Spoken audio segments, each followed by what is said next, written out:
लोकसभा चुनाव है और इस वक्त हमारे साथ हैं केंद्रीय मंत्री रामकृपाल यादव जी। रामकृपाल यादव जी अपने क्षेत्र में कैंपेनिंग कर रहे हैं। उसी दौरान हमारी मुलाकात हुई मनेर में।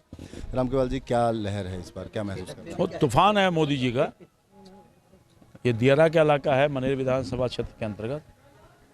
सब किसान गरीब मजदूर लोग हैं और जिस तरह से मोदी जी की सरकार 29 जी की संयुक्त रूप से सरकार ने आम लोगों के लिए जो विकास के काम किए हैं पिछले 5 वर्षों में अद्भुत है।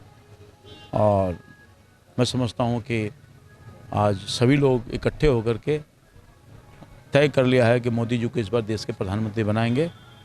और ख़ास तौर पर मैं 5 वर्षों में इस इलाके में जो सेवा प्रदान किया है, सहज तरीक़ा से ईमानदारी निष्ठापूर्वक सबके लिए सेवा किया है।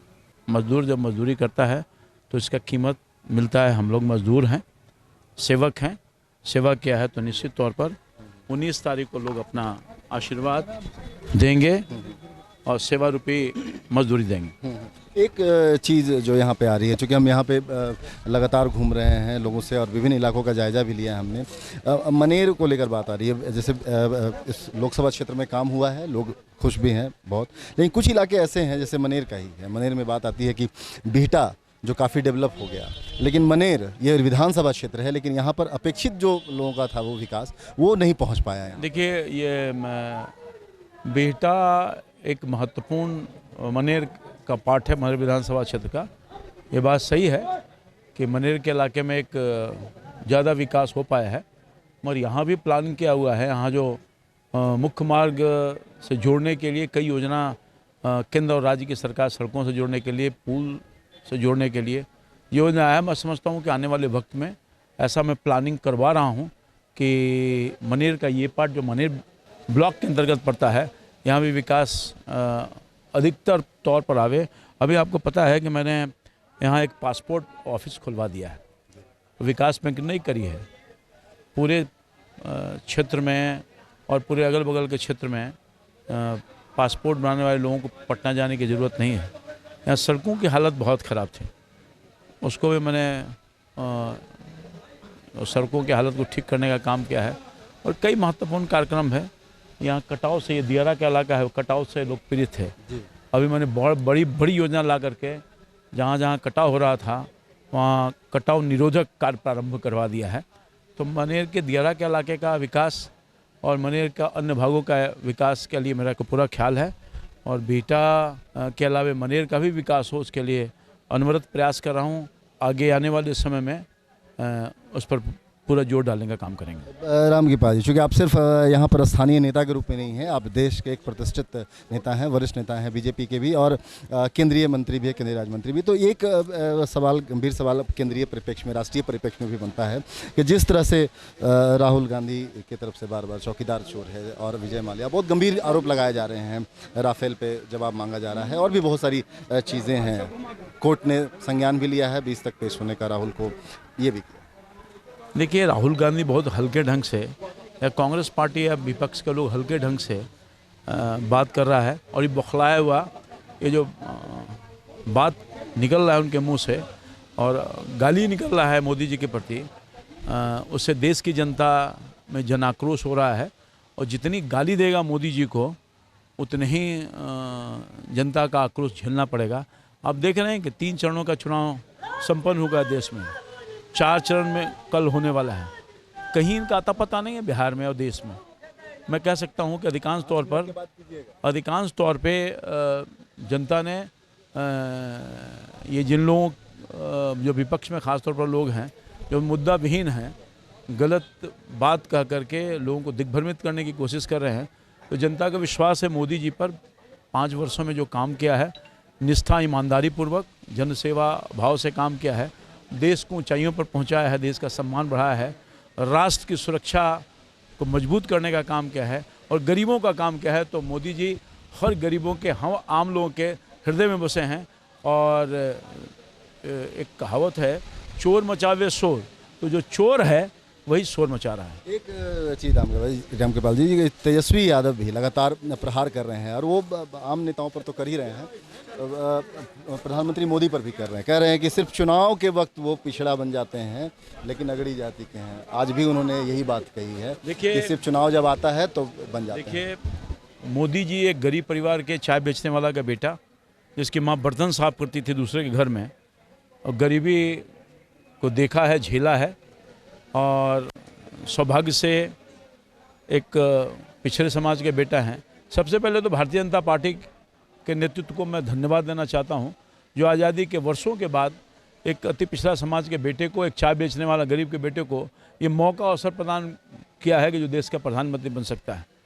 और जब से मोदी जी देश का प्रधानमंत्री बने हैं, और मैं कह सकता हूँ मैं भी एक पिछड़ा का बेटा हूँ।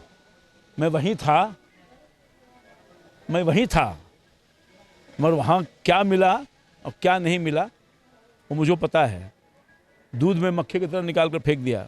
जनसेवक था, पार्टी का एक निष्ठावान कार्यकर्ता था, और वो मेरे पार्टी की जो बुनियाद डाली गई थी उसमें मेरा खून पसीना निकला था।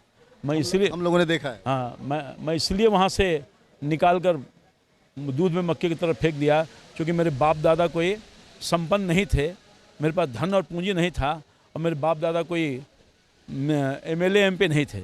जो पार्टी सामाजिक न्याय की धारा को लेकर के आगे बढ़ने का काम किया हो, करोड़ों लोगों का आस्था और विश्वास मिला हो, वो पार्टी अपने परिवार तक सीमित रह जाए, अपने बेटा और बेटी के लिए एक सामान्य कार्यकर्ता को दूध से मक्खी से निकाल कर फेंक दिया जाए, ये पीड़ा मैं सिर्फ नहीं झेल रहा हूँ, बहुत लोग झेल रहे हैं।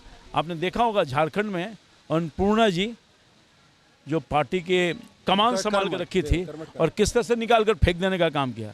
मगर मुझे भी अपनाया था भारतीय जनता पार्टी, देश का मंत्री बनाया था। मैं वहाँ 30 साल तक सेवा किया, 3 बार एमपी बना, कई बार मौका मिला, मगर मुझे कभी मंत्री नहीं बनाया, क्योंकि मैं गरीब दूध बेचने वाला का बेटा था।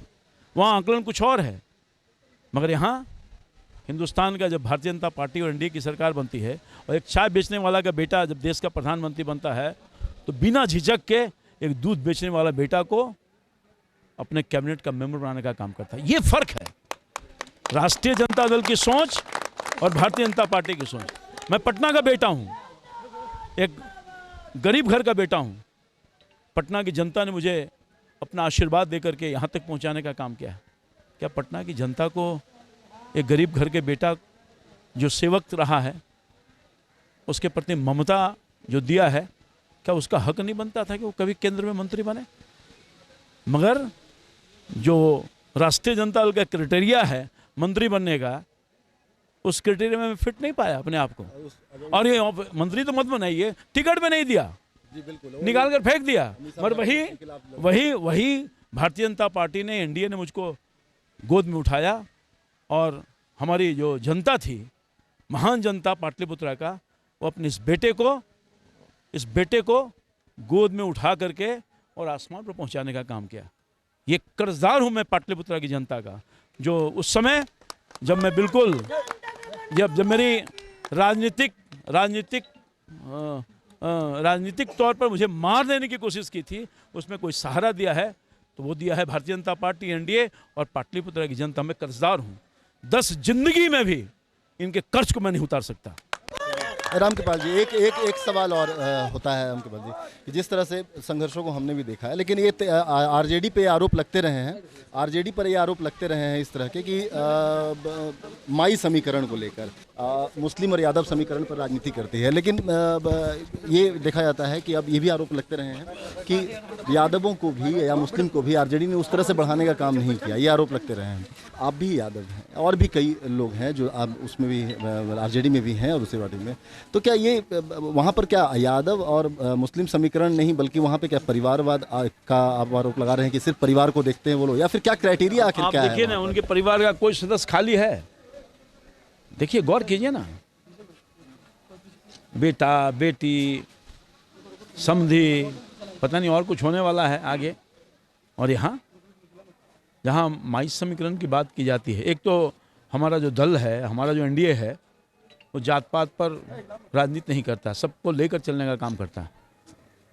मैं क्या यादव नहीं हूँ, मैं पटना का ही बेटा हूँ, यहीं जन्मा हूँ, यहीं बड़ा हूँ, पला हूँ, यहीं मरूंगा भी, मैं बाहर का नहीं हूँ कि मैं और यहाँ जो आप ये भीड़ देख रहे हैं ना, पता कर लिए कौन लोग हैं, सब ज्यादा समझे कि नहीं। तो हमारी पार्टी सबको सम्मान करने का काम किया है। अभी हाल में ही बाई इलेक्शन हो रहा है पटना में, एक बिहार में, जिसमें ढेरियन सोन से बाई इलेक्शन हो रहा है। वहाँ सत्यनारायण यादव को टिकट दिया जो पहले राष्ट्रीय जनता दल में ही था। हमारी पार्टी तो सबको सम्मान देती है, सबको बराबर का हिस्सा देती हो, अगड़ा हो, पिछड़ा हो, दलित हो, शोषित हो, पीड़ित हो, सब लोगों को समान रूप से अवसर प्रदान करती है। और भारतीय जनता पार्टी और एनडीए ही है जो सबको लेकर चलने का काम किया और सबका विकास करने का काम किया है। उनका दुकान बंद होने वाला है, बहुत दिन तक चलने वाला नहीं है। फैमिली, अरे वहाँ डेमोक्रेसी है, वहाँ डेमोक्रेसी है, लोकतंत्र कहाँ है? वहाँ कोई लोकतंत्र नहीं है। तो वन मैन शो कहना चाहते हैं आपकी, वन मैन शो था, अब वन मन शो, परिवार शो, यही शो है। और बिहार की जनता इस सब को समझ ली है। अब इनके बहुत दिन तक कुछ होने वाला नहीं है। आने वाले वक्त में सभी लोग निर्णय ले लिया है और आगे निर्णय लेने का काम करेंगे। लालू यादव को लेकर बार बार बातें होती है कि लालू यादव को जेल में है, उन्हें प्रताड़ना दी जा रही है। लालू यादव सजा याफ्ता हैं, कैदी हैं, और उन सिंपैथी वोट लेने की कोशिश। मैं वहीं था ना, मुझको सब कुछ जानकारी है ना। किसकी सरकार थी जब उनको चार्जशीट हुआ था? देवे गौड़ा प्राइम मिनिस्टर थे, याद है ना? नाग कहा था, सबको स्मरण होगा। भारतीय जनता पार्टी की सरकार नहीं थी। और कोर्ट ने निर्णय लिया है, कोर्ट की मॉनिटरिंग के बाद निर्णय हुआ है। सुप्रीम कोर्ट के मॉनिटरिंग में केस सीबीआई देख रही थी। ये बिल्कुल बुनियाद आरोप लगाया जा रहा है। यही राहुल गांधी से मैं पूछना चाहता हूँ, जब सुप्रीम कोर्ट ने निर्णय लिया कि जो सजायाफ्ता होगा 2 साल से अधिक वो चुनाव नहीं लड़ सकता है, कोई चुनाव नहीं लड़ सकता है। एक अध्यादेश आ रहा था, मनमोहन सिंह की सरकार थी, मैं उस समय में भी था। अध्यादेश कौन फाड़ा था? अध्यादेश कौन फाड़ा था? सबको याद है कि राहुल गांधी फाड़ा था अध्यादेश। इसलिए लोकसभा के चुनाव से वंचित हुए लालू जी। ये दुनिया जानती है, दुनिया जानती है कि इसको मूर्ख लोग बनाएंगे। सबको याद है कि आज जो भी कुछ हो रहा है या हुआ है उसमें भारतीय जनता पार्टी का कोई हाथ नहीं है। रात लालू जा तो रोकले रहन, रात तो रोकाई रहे। मोदी जी का कोई हाथ नहीं है। ये हाथ है उनकी ही सरकार का, उनकी ही पार्टी की सरकार का, और उनके जो दोस्त हैं कांग्रेस पार्टी, उनका ये दोष है। कोई लेना देना नहीं है। एक सवाल और है, राष्ट्रीय परिप्रेक्ष्य की बात हो रही है जिस तरह से, और बिहार की जिस तरह से यहाँ पे गठबंधन हुआ कांग्रेस का, चलिए बीजेपी जेडीयू का गठबंधन हुआ, 17 सीटों पर समझौता हुआ, रामकृपाल जी साथ में हैं। लेकिन एक जो बड़ी बात सामने आ रही, कांग्रेस को काफ़ी कॉम्प्रोमाइज़ करने की बात आई। और कहीं ना कहीं ये जब महागठबंधन की पहली जो प्रेस कॉन्फ्रेंस थी उसमें भी ये बातें दिखी, मदन मोहन झा जिस तरह से निरुत्तर नजर आए और ये बातें निकल कर आई, लेकिन हालांकि बाद में सहमति बनी। तो क्या लगता है इस तरह का गठबंधन, जहाँ महागठबंधन स्वार्थों का एक गठबंधन है, सत्ता का गठबंधन है, सत्ता प्राप्ति के लिए कोई नीति, कोई सिद्धांत, कुछ नहीं है। और मैं समझता हूँ कि बिहार की जनता और देश की जनता इस बात को समझती है। आप देख रहे हैं ना, समाजवादी पार्टी, बीएसपी पार्टी और कांग्रेस पार्टी आपस में लड़ रही है। तो महागठबंधन कहीं नहीं है और महागठबंधन टिकने वाला नहीं है। ये तो महामिलावट है। एक बार नहीं, प्रधानमंत्री जी ने कई बार कहा। तो महामिलावट को कोई मौका देने वाला नहीं है। और न इनका नीति है, न नीयत है, न नेता है, न कोई सिद्धांत है। ये सिद्धांत विहीन है। ये सत्ता के लोभ में, चूँकि जनता इनको रिजेक्ट कर चुकी है, तो रिजेक्टेड लोगों को अब जनता सेलेक्ट नहीं करेगी। पूरे 5 साल में जो मोदी जी की सरकार ने काम किया है, जनता की आस्था और विश्वास बढ़ा है, विकास हुआ है, देश की गरिमा बढ़ी है, देश का सुरक्षा बढ़ा है। तो देश नरेंद्र मोदी के हाथ में ही सुरक्षित रहता है, ये जनता तय कर ली है। और सब लोग एकजुट होकर के मोदी को प्रधानमंत्री बनाने के लिए कटिबद्ध है। उत्तर प्रदेश में जिस तरह से कांग्रेस को गठबंधन नहीं हो पाया, महागठबंधन नहीं बन पाया, उत्तर प्रदेश में जिस तरह से महागठबंधन नहीं बन पाया, समाजवादी पार्टी और बीएसपी ने समझौता किया 27 सालों बाद, 25 से 27 सालों के बाद वो साथ में है। एक मंच पर मायावती और मुलायम सिंह देखे जा रहे हैं।